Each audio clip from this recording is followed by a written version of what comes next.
Bom dia, meus amados irmãos, a graça e a paz do nosso maravilhoso Deus e o exemplo e o poder amoroso do nosso Senhor e Salvador Jesus Cristo possa influenciar a nossa vida cada dia para que tudo que façamos seja para a sua honra e para a sua glória. Amados, vamos hoje na segunda-feira dar continuidade ao estudo da nossa lição bíblica diária. Hoje temos as perguntas 3 e 4 para meditarmos, para examinarmos, com todo cuidado. Vamos então para a terceira questão que nos traz aqui a pergunta seguinte.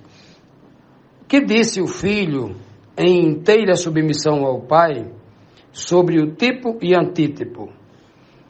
Hebreus 10, versículo 8 e 9 diz assim: Como acima diz, sacrifício e oferta e holocaustos e oblações pelo pecado não quiseste, nem te agradaram. Então disse: Eis aqui venho para fazer, ó Deus, a tua vontade.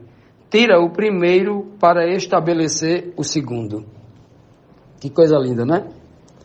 Veja que aqui claramente é o filho sendo submisso àquele que foi enviado à terra pelo Pai, como o próprio Cristo deixa isso muito bem claro em vários dos seus sermões espalhados nos evangelhos, nos 4 evangelhos, Ele chega a dizer bem claro, olha, eu sou o enviado de Deus, Deus me enviou. O enviado não é maior do que aquele que o enviou. Se vocês estão rejeitando a mim, o enviado de Deus, vocês também estão enviando aquele que me enviou, porque o enviado não fala nada de si mesmo. O enviado traz mensagem daquele que o enviou. O tempo todo ele deixa bem claro isso, E aqui, o enviado, nesse texto aqui, sendo utilizado, recortado do Antigo Testamento por Paulo, E apresentado aqui na carta aos Hebreus, é como se Cristo, aquela linguagem lá, é como se Cristo estivesse falando para Deus, Eis aqui venho, para fazer, ó Deus, a tua vontade. Que coisa linda. Eu não estou aqui para matar animais, para oferecer um cordeiro, um bode, um boi, não. Estou aqui para fazer a tua vontade. Por isso que Cristo uma vez falou para os sacerdotes, se vocês soubessem o que significa misericórdia quero e não sacrifícios, vocês entenderiam a vontade de Deus. Então vejam que a vontade de Deus, quando ele pediu para que fossem mortos os animais, era uma só. Era uma espécie de liturgia, uma espécie de ritual, cerimônias religiosas, justamente para impactar corações duros, mentes duras, que só eram impactados com morte, com violência, Só aprendiam assim. Ou num ambiente de gente esclarecida, precisa de violência.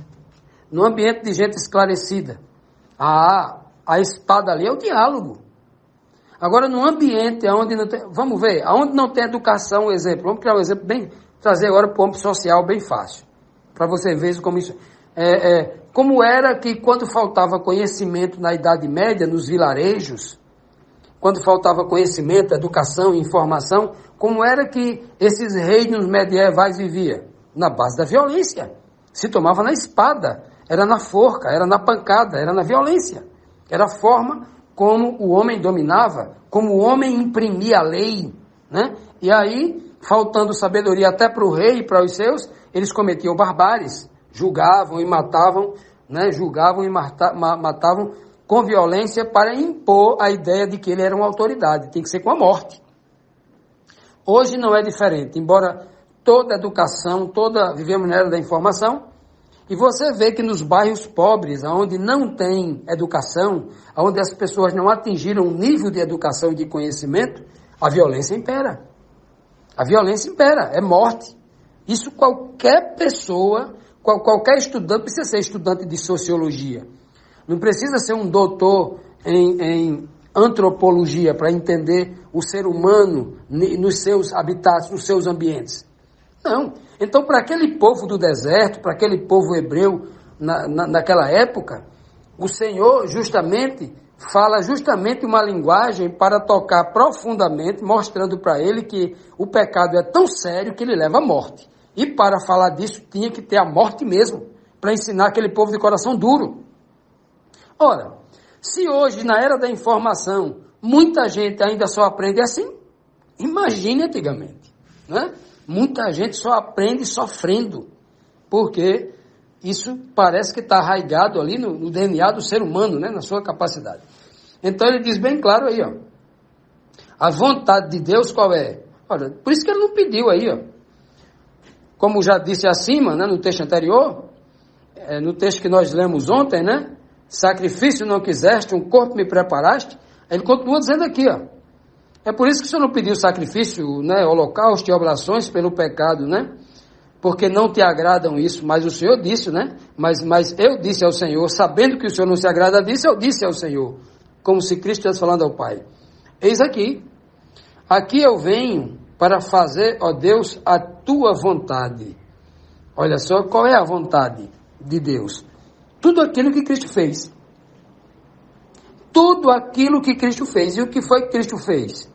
Amou seus inimigos, perdoou quem bateu na sua face, atendeu o pobre coitado que não alcançava a justiça, que era excluído da religião, da religiosidade, porque a religião era das altas castas, só os ricos e poderosos, os sacerdotes, os doutores da lei, os escribas, os príncipes, é só essa turma aí que era santa e que tinha acesso a Deus. O resto da população doente e pobre, só tinha Deus se pagasse, né? Eles usaram o nome de Deus, a imagem de Deus, a obra de Deus, como uma mercadoria e como uma estratégia opressora do povo, do pobre, como é hoje, não mudou nada. A igreja de hoje também é assim. As pessoas têm que pagar para ter Deus. E os que mandam estão lá em cima, os donos de igreja, né? Os diretores, os presidentes, estão lá no mesmo espírito opressor. Do mesmo jeito, não mudou nada não. Aí ele diz aqui, ó, eis-me aqui venho para fazer, ó Deus, a tua vontade. Tira o primeiro para estabelecer o segundo. Como é que Deus, o Pai, então vai tirar o primeiro, a primeira aliança, vai tirar o primeiro pacto, tirar o primeiro sacerdócio, retirar o primeiro santuário para estabelecer o segundo? Estabelecer a segunda aliança, o segundo sacerdócio e o segundo santuário. Né? Porque é tudo isso que está sendo tirado aqui no livro de Hebreus. Como é que ele vai fazer isso? Como é que ele vai? Retirando o primeiro santuário físico, que era o corpo de Cristo, aquele corpo terreno, que veio em semelhança de carne pecaminosa, que está lá em em Romanos 8:3, aquele corpo que Cristo teve aqui na terra e recebeu do ser humano, aquele tinha que morrer. Porque o que vai sair da sepultura, o novo, o segundo, é um corpo incorruptível, que não sangra mais, que não envelhece mais, que não morre mais. Olha só, a semelhança do que vai acontecer com todos os santos que imitarem Cristo. O primeiro tem que ser tirado. Foi tirado o primeiro corpo de Cristo para dar o segundo. O primeiro sacerdócio de Arão tem que ser tirado, para que o segundo perfeito, que é Cristo ressuscitado, acesse ao Pai diretamente, não o lugar santíssimo, mas diretamente a pessoa do Pai. Olha a superioridade, olha a beleza do texto. Então o Senhor está dizendo assim, tire o primeiro tire o primeiro sacerdócio, o primeiro santuário. E o corpo de Cristo era um santuário? Era. O próprio Cristo diz assim, olha, derrubem este santuário, falando do corpo dele, e em 3 dias será reedificado, falando da sua ressurreição. Tire primeiro, olha que coisa linda. Veja que aquele santuário inteiro apontava para o corpo de Cristo. Aquele santuário terreno apontava para o corpo terreno de Cristo. E não para o corpo perfeito de Cristo ressuscitado. Porque este corpo perfeito é o verdadeiro santuário perfeito de Deus. E não um santuário físico no céu. Assim como o santuário de Cristo no céu é a pessoa do Pai. Eu estou no Pai e o Pai está em mim. Que coisa linda, não é mesmo? Pois bem, tem muita gente dizendo assim, não, eu ainda quero o primeiro. Senhor, o Senhor está errado se o Senhor tirar o primeiro. A gente ama tanto o primeiro, eu não quero o segundo, que é superior, não. Eu quero continuar no inferior. Eu não quero crescer, não. O inferior quer dizer morte eterna, quer dizer morte. O superior quer dizer vida eterna, teu reino. Eu não quero ir para o teu reino, eu não quero... Já imaginaram o que muita gente está fazendo por não compreender a revelação? Continuando, meus irmãos, vamos aqui para a 4ª pergunta. O primeiro tipo era os corpos de animais, os corpos físicos, vamos falar assim. Mas quem era o segundo tipo? E esse tipo, na verdade, o segundo, né? O segundo era o antítipo e era superior. Como era? O versículo 10 agora, capítulo 10, versículo 10 diz assim: na qual vontade temos sido santificados pela oblação do corpo de Jesus Cristo, feito uma vez só. Uma só vez, não teve 2 vezes não. Olha que coisa linda. No qual o quê? No qual? No qual, nós lemos no verso 9, que foi tirado o primeiro e colocado o segundo. Nesse segundo, que é Cristo, né? O corpo de Jesus Cristo, esse corpo que saiu da sepultura, né? Perfeito, como oblação, como oferta de gratidão a Deus, né? Feito só uma vez. Então, Cristo foi oferecido o seu corpo humano, mortal, limitado, né? Foi oferecido lá no Calvário, no Monte da Caveira, né? Foi oferecido ali, segundo o texto aqui, como pela oblação do corpo de Cristo. E o que era uma oblação? A oblação é quando você pegava no sacrifício de oblação, você pegava um cordeiro, ou pegava uma xícara, né? Uma xícara não, é uma vasilha, uma cuia de farinha da melhor qualidade, pegava azeite e incenso. Olha que coisa linda, azeite e incenso. O incenso é uma tipologia da oração do santo, que sobe a Deus, né? Como cheiro incenso suave, né? Aquele que viveu uma vida santificada, que guardou a vontade de Deus, guardou a palavra de Deus, tal. Por isso que Cristo, na hora de morrer, ele fala: Pai, a ti eu te entrego o meu espírito, como se o espírito de Cristo subisse ao céu, como se ali fosse a verdadeira oblação, né? Cheiro de incenso suave a Deus. E temos o azeite que era oferecido juntamente com aquela farinha perfeita, aquela farinha sem fermento, uma farinha a melhor que tinha, né? Colocada ali chamada de uma flor de efa. Uma flor era uma quantidade, eu não sei se era em torno de meio quilo, 750 gramas, alguma coisa, ou perto de 1 quilo de farinha aproximadamente. Era uma cuia de farinha, era aquela quantidade específica que era oferecido ali. E essa farinha, que era ali a essência do pão, é aquela farinha, né? A farinha, que também poderia ser oferecido essa oferta, não só a farinha pura, mas poderia ser oferecido ela em formato de um bolo ou de um pão, né? E Cristo disse: eu sou o pão da vida, né? Então um bolo ou um pão era a mesma coisa, era o pão, era um alimento, pão no sentido de alimento, de uma farinha pura, sem fermento, assim como o corpo de Cristo foi oferecido sem pecado, fermento, pecado, né? Cristo fala assim, quando pegou o pão, falou assim: este é o meu corpo que é dado por vós. Então aquele pão simbolizava o corpo de Cristo. Ali na ceia, ele está fazendo exatamente o que ele está dizendo aqui, olha, oferecendo ali. O corpo de Cristo foi oferecido a Deus como o pão era oferecido lá na oblação. Né? O sacrifício de oblação, né? Que era o pão em forma de farinha e tal, né? Ali a farinha que forma o pão, oferecido a Deus, queimado até virar cinza. Em outras palavras, o corpo de Cristo, aquele corpo de Cristo, ele não foi queimado até virar cinza, mas na sua ressurreição, é como se o corpo anterior virasse cinza, desaparecesse, porque o corpo ressuscitado é outro. Por isso que as ofertas de oblação tinham que virar cinza, tinham que queimar e desaparecer completamente. Nada há no corpo de Cristo, o corpo ressuscitado de Cristo, com o corpo anterior. Nada. Pode ter alguma aparência de uma ferida, de um buraco nas mãos, nos pés, tá? Beleza.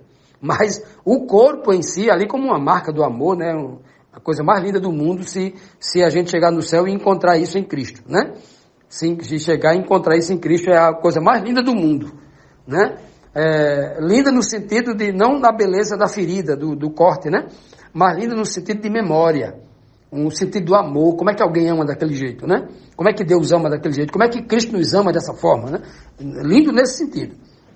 Então, vejam só, meus amados, então esse corpo que Cristo recebe pela ressurreição, em nada tem a ver com o outro, porque o outro é como se fosse queimado no fogo até virar cinza, desapareceu completamente.